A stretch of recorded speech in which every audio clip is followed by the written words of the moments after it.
Olá, nerds, geeks e afins! Estamos todos aqui para nos lembrarmos do terceiro episódio da primeira temporada de Expanse.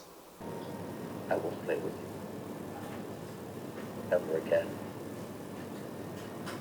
Pois bem, pessoal, a mensagem chegou. Sim, o episódio já abre com a repercussão, aliás, daquela mensagem que Holden mandou como salvaguarda lá quando foi capturado pela nave marciana, uma nave militar.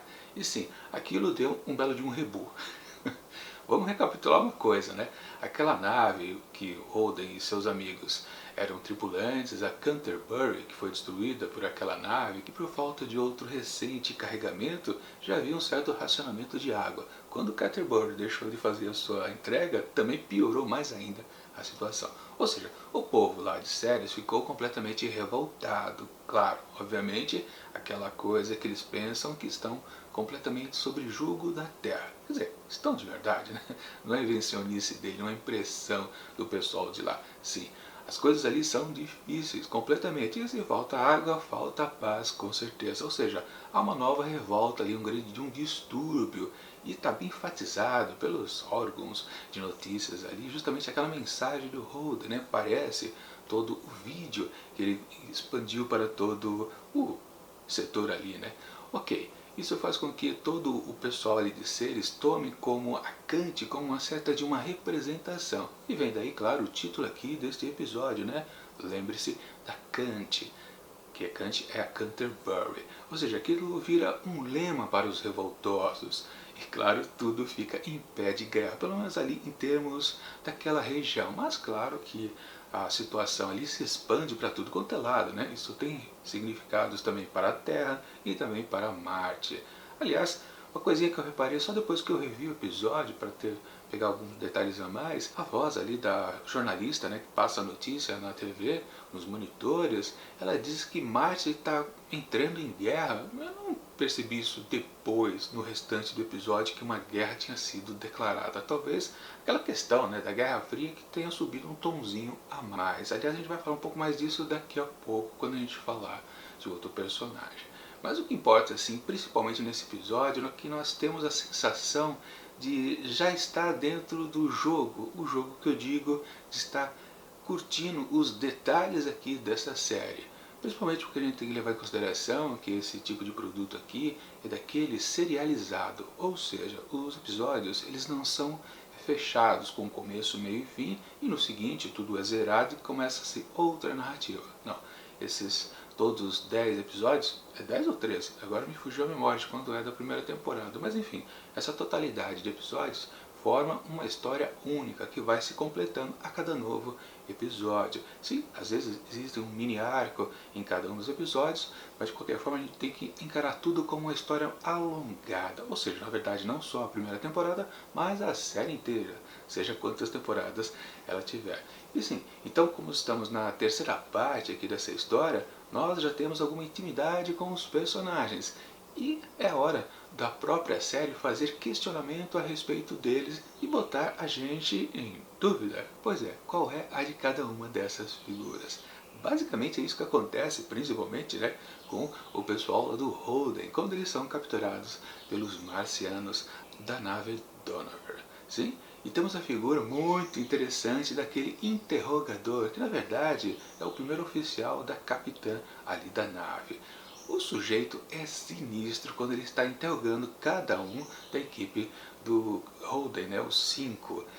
Para cada um deles ele manda um papo diferente, sim, sempre tentando fazer com que um fique contra o outro, mas principalmente, né, carregando nas tintas que a Naomi é uma infiltrada da OPA ou da EPA, ou seja, aquela associação que quer a independência do cinturão, tanto da Terra quanto de Marte. Por enquanto, a EPA está mais brigando com a Terra, talvez, mas sabe que talvez possa ficar em julgo de Marte. E aquela questão, né? Se justamente, né, pelas notícias que foram dadas, pela mensagem do próprio Holden, né, quem está atacando ou prejudicando seres no momento é Marte, então está todo mundo contra Marte agora. Ou seja, na verdade, então, ali, o pessoal da Donovan quer fazer com que tudo se dissipe, né? Que eles não fiquem com todo o peso ali em cima deles. Depois a gente tem outra informação mais para frente no episódio, mas o que importa é que essa acariação que o cidadão faz ali, o soldado marciano, é muito boa. Realmente, ele coloca todo mundo um contra o outro, ou pelo menos cria aquela dúvida. Mas principalmente em termos de criação de cena, outro bom exemplo que a série tem sua pegada muito forte, muito robusta, ou seja, ela sabe contar uma boa narrativa. É só prestar atenção no comportamento do cidadão ali. Ele tem um tique, né? Ele sempre pega aquela bolinha dentro daquela caixinha. Para que é aquilo? Ninguém sabe, para falar a verdade. Mas aquilo gera uma tensão tanto lá em quem está sendo interrogado quanto nós que estamos assistindo ao episódio. É muito bom aquilo, você fica na dúvida, caramba, que diabo é isso? O cara é um doido varrido? O que ele é? Não. Bom, na verdade a gente pode considerar que aquilo também é uma técnica de investigação, para falar a verdade, né? De interrogatório, melhor dizendo, né? Que é gerar uma certa tensão em quem está sendo perguntado de algo, para ele meio que de vez em quando escorregar nas respostas e nunca ter uma firmeza de postura ali dentro, porque o seu interrogador é um sujeito, digamos assim, desequilibrado, né? Que pode pular no seu pescoço a qualquer hora. Claro, ali não há nenhuma ameaça realmente física, é só aquela pressão psicológica que é muito bem feita, é sensacional, para falar a verdade. Só isso aí já valeria com certeza o episódio, mas as outras partes dele também, as outras duas linhas narrativas, também se enroscam bastante em tudo isso. Na questão do jogo, como já falei ali no começo, assim, esse termo jogo é dito acho que praticamente em todas as três linhas narrativas. E até eu disse aqui também, porque exatamente este episódio é de posicionamento de peças. Com certeza é isso. E bom, falando na peça do Miller, ele continua com as suas duas vertentes de sempre, fazendo a investigação mais um pouco aprofundada a respeito do paradeiro da Julie e também tratando de questões ali locais. Se bem que nesse episódio aqui as coisas se misturaram umas com as outras. Ele chegou a procurar lá aquele chefão, né, que é também um cara da EPA ou da OPA, do mesmo jeito, que é uma figura bem poderosa com certeza ali. E sobrou, claro, para o seu parceiro, que a gente vai ver lá aqui ao final aqui dessa resenha, que foi o final do episódio. Mas o que importa é que sim está se aprofundando um pouco mais, misturando na verdade a questão da sua investigação com as questões locais, dos distúrbios. Tudo está emendado, e claro, ele foi procurar esse tal chefão para saber um pouco mais a respeito da Julie. O cara sabe sobre ela, mas fica guardando informações o tempo todo. Mas isso também é muito interessante. Aliás, uma coisa que eu deixei de dizer a respeito do personagem Miller, ele tem dois parceiros ali em cena o tempo todo, né? O parceiro efetivo, que é o Havelock, que no episódio passado, né, tinha ganhado aquele cactus, né? Um vasinho, e ele levou lá para aquela prostituta que apareceu no primeiro episódio. Aquilo ficou meio dúbio, né? Aquilo era uma apaixonite que ele teve pela moçoila. Aqui, nesse episódio, é explicado que na verdade ele está se valendo dela porque ela é uma Belter. Ele está querendo aprender um pouco como se comunicar com o pessoal ali, né? Para não ficar apenas um cara de fora, né? Um estrangeiro completamente não aceito por todos. Ele tenta pegar, né, os maneirismos, o jeito de falar com um bom sotaque, aquela coisa toda, né? É interessante o esforço dele, né, o policial novato, né, em comparação com o Miller, que já é um macaco velho há muito tempo. E tem outro personagem, que esse sim aí eu não citei, que é aquela parceira dele, que na verdade, se você for prestar atenção, você descobre que ela é uma chefe dele, que é a Mus. Como é que é o nome dela? Otávia Mus? Não sei, algo assim. O nome dela eu nunca decorei, aliás, eu quase não ouvi o nome dela para falar a verdade, né? Eu sei que é Mus porque eu também dei uma olhada aqui, fazendo uma certa pesquisa. Ok, ela é uma chefe, mas vira e mexe, ela se comporta mais como uma pessoa que está abaixo do Miller o tempo todo. E também tem uma rusga entre eles, né? Acho que eles já tiveram algum caso antigamente, e foi através dela, inclusive, que ele começou a investigar um pouco a Julie, né? Justamente naquela questão da Juliette, né? Ser uma menina de pais ricos, né? Ela está toda revoltada para ofender os pais, o que ela faria? Foi justamente o que o Miller perguntou para a moça lá no primeiro episódio, porque ela também é, no caso, né, uma pessoa de família rica que resolveu ir para as camadas mais baixas. Mas claro, não ficou revoltada, ela ficou se associada às questões de segurança, né? Ou seja, ela virou uma policial, ela não foi para o outro lado do aspecto. Bom, enfim, o que vale é que realmente esses dois personagens são importantes para o Miller, embora eles fiquem um pouquinho assim abaixo, eles dão aquela temperada, digamos assim, na personalidade desse protagonista aqui da série. Bom, o que vale é que, assim, na parte do Miller tudo ficou quase na mesma, avançando aos poucos na questão da Julie, mas agora está muito mais entrelaçado com as questões sociais. Mas pulando lá para outra grande personagem aqui dessa série, que é a representante da ONU, que eu nunca sei exatamente qual é o cargo dela, mas ela está abaixo de um subsecretário e ambos estão abaixo do secretário-geral da ONU, que sempre é citado, né, mas nunca foi mostrado até agora. Não sei se vai aparecer, porque aliás, né, uma informação interessante que eu acabei colhendo aqui a respeito da série Expanse, é exatamente que essa personagem, a Vassalara, né, Christine Avassalara, ou alguma coisa quase parecida com isso, na verdade ela só aparece no segundo livro, ou seja, em toda a primeira publicação ela não está presente, mas o pessoal aqui da série, os produtores, resolveram antecipar a participação dela, ou seja, se você for reparar bem, em todos esses 3 episódios, praticamente ela faz pouca coisa, mas sempre com aquele impacto que eu destaquei desde o primeiro episódio. Assim, ela é um personagem forte. Mas eu acho que tudo que ela fez até agora realmente não está nos livros, ou também já foi um pouquinho adaptado. E é por isso que em todas essas 3 aparições dela, praticamente ela está fazendo a mesma coisa, um pouco repetindo, né?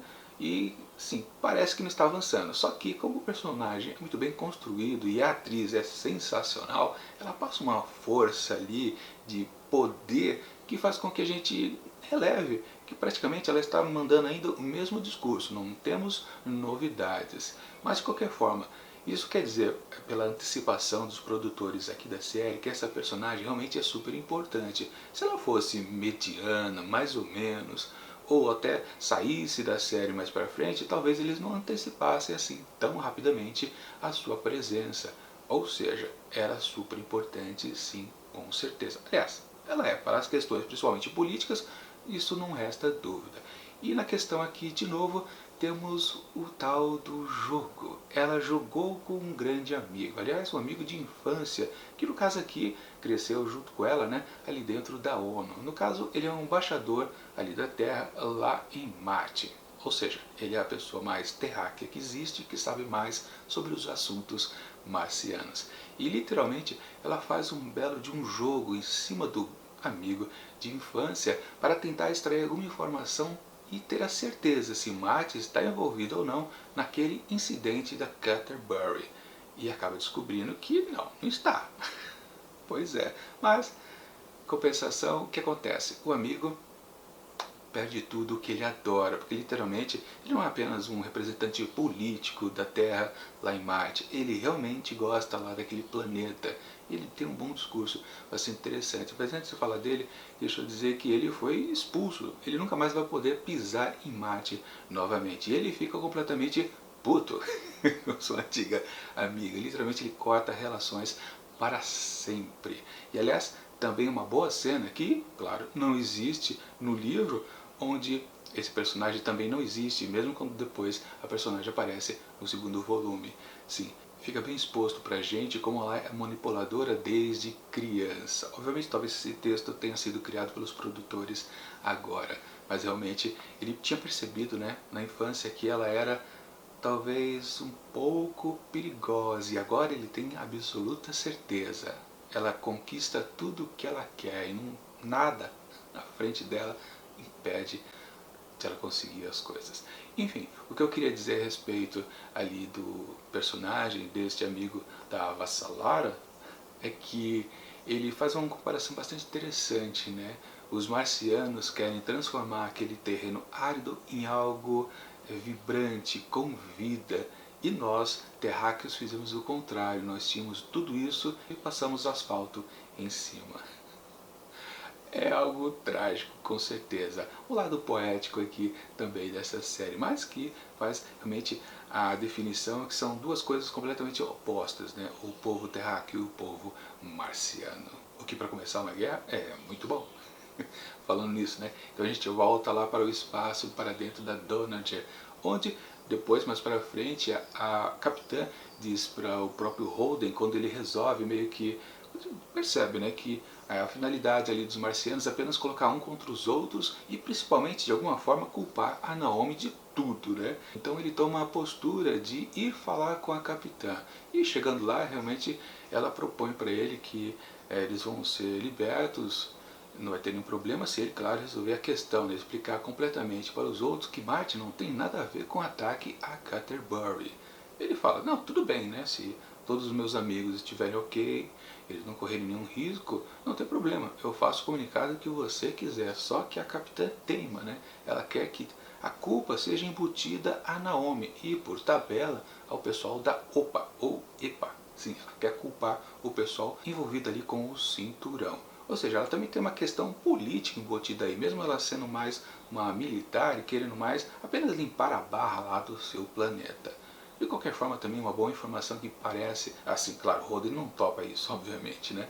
Ela apresenta também para ele, a capitã apresenta para ele uma imagem onde é possível ver uma nave se aproximando, que é a nave que provavelmente atacou então eles, ou seja, Marte está isento realmente de culpa. E alguém, claro, armou para todo mundo. Que aliás era uma coisa também que foi discutida lá na linha de história da subsecretária da ONU, quando o outro que é acima dela também, e o almirante lá da frota, questionaram exatamente isso, né? Quem é que quer? Marte não faria isso, né? Então quem quer pôr a gente um contra os outros? Não é também, parece, o pessoal ali do cinturão de seres, como eu disse na outra resenha do outro episódio, deve existir um terceiro elemento, ou um quarto elemento, melhor dizendo, que está tentando fazer com que esses três pontos se degladiem para no final das contas ganhar a guerra. Provavelmente acho que é isso, e no fundo a própria OPA-EPA não tem nada a ver com a história, sendo também um bode expiatório em tudo isso. Bom, já chegando nos finalmente aqui deste episódio, descobrimos uma variação do que já havia comentado e que estava se mantendo, né? Que sempre o gancho para o próximo episódio estava totalmente baseado no pessoal ali de Holden, ou seja, nas situações lá do espaço, não na Terra e não em Ceres. Bom, dessa vez foi em Ceres, porque literalmente sobrou para o parceiro do Miller. Pois é, ele se finou. Justamente lá naquela gangue que Miller e ele foram investigar junto àquele chefão lá da EPA, da OPA, ele estava voltando porque ele ficou preocupado lá com a sua amiga prostituta que estava em outro setor, mas também tinha uma certa revolta por lá. Aliás, deixa eu dizer uma coisa que eu esqueci de comentar. Lá depois dos distúrbios iniciais morreram algumas pessoas, claro, sempre tem um quebra-quebra violento, e um dos corpos que o Miller achou no chão era justamente um garoto de programa que o Miller tinha visto, se eu não me engano foi no primeiro ou no segundo episódio? Acho que foi no segundo episódio, né? Ou foi no primeiro, não lembro. Mas ele estava fazendo uma pesquisa lá e ficou bem frisado para nós a figura de o rosto de um masculino, né? E ela parece que gostava de se valer dos garotos de programa, não sei o que, mas aquilo foi, claro, bem enfatizado, eu percebi isso, e agora, quando ele encontrou lá o corpo do cidadão no chão, ficou imediatamente associado. Ainda bem, claro, que a série não usa o recurso de, quando ela quer lembrar, mostrar para você, né, que ela já havia mostrado alguma relação com o novo fato ali presente, ela usa uma imagem de arquivo de episódio passado. Ainda bem que ela não faz isso. Isso é um pouco preguiçoso. Na verdade, a gente tem que sempre lembrar das coisas que vão acontecendo. Mas foi bem marcado lá no primeiro e no segundo episódio o rosto desse personagem aí, que agora tá morto, e agora ele aparece ali ao chão e você faz a associação, realmente. Alguma coisa estranha está acontecendo, porque, como assim, né? Justamente uma pessoa que tem a ver com a Julie parece morta ali no meio da revolta, coisa um pouquinho esquisita. Mas enfim, o que vale é que sim, esse episódio aqui termina com um gancho relacionado ao Miller, que é exatamente lá o seu parceiro Havelock, que foi perseguido, ele estava voltando lá de conversar com a sua amiga prostituta, e ele é cercado pelos caras da turminha lá, daquele chefão lá da OPA que Miller foi investigar e não conseguiu quase nenhuma informação. eles estão naquela de, como ele é um terráqueo, o Havelock, e ele vai lá naquelas de tentar apaziguar, né, tentar falar a maneira deles, e os caras, claro, só tiram sarro e matam ele literalmente com um belo de um vergalhão, que eles são, claro, aqueles trabalhadores mais pesados, né, eles injetam num tubo, jogam ele na parede e pregam ele literalmente lá fixado, né, vazando sangue, uma beleza, que porcaria. Mas morreu. Pois é, pena, né? Porque era um personagem bastante interessante, aquele tipo de personagem que fica quase de fundo de cena, mas aos poucos ele vai construindo uma história própria, que é o caso ali justamente, né, com essa parceria que ele estava fazendo com a prostituta, que eu esqueci o nome, obviamente, né, mas aquilo poderia render bastante coisa também relacionado ao lado mais social ali do pessoal de séries. Mas fazer o que, né? Essa série aqui é cruel, com certeza, não é uma série suave, não tem lá muita violência, é verdade. Talvez a coisa mais violenta que apareceu até agora foi justamente isso. Porque antes que a gente viu tiro de naves, às vezes isso não impressiona muito, não tensiona muito a gente, né?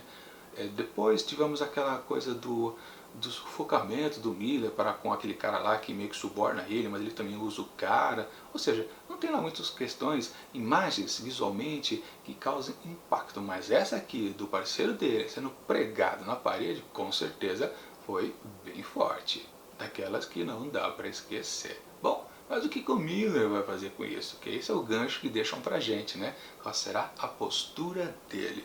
Vamos ver como é que tudo isso vai acontecer. E também, na parte da Vassalara, que é a subsecretária da ONU, aqui ele está na situação de sempre. Ela está manipulando, ela está, claro, ficou mais apresentado pra gente qual é o comportamento dela, que é uma coisa desde criança, né? O pai dela, inclusive, também já era assim, né? Bem manipulador. Ou seja, a construção do personagem dela está indo aos poucos, mas precisamos levar em consideração que tudo isso talvez seja um certo remendo dos produtores da série, porque essa personagem não estava presente nesta parte da história, porque ela só apareceu no segundo volume da série de 9 livros. Ok, é interessante. E claro, de Miller está naquela ascendência bem lenta, mas com certeza em algum momento todas as histórias vão se encontrar efetivamente, com certeza, né? Miller já sabe, claro, que a Julie estava na Scapoli, mas fica até curioso, né? Como é que essas três histórias vão se conectar? Até agora eu não sei, nem imagino. Aliás, é bom não saber exatamente como as coisas vão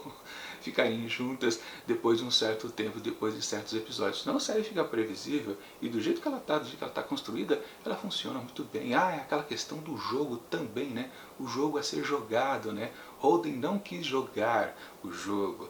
A Vassalara, se esse é o nome dela, ela quer jogar o tempo todo. E Miller meio que está naquela. Parece que ele joga 2 jogos ao mesmo tempo. Tudo está muito interessante, com certeza, aqui neste terceiro episódio.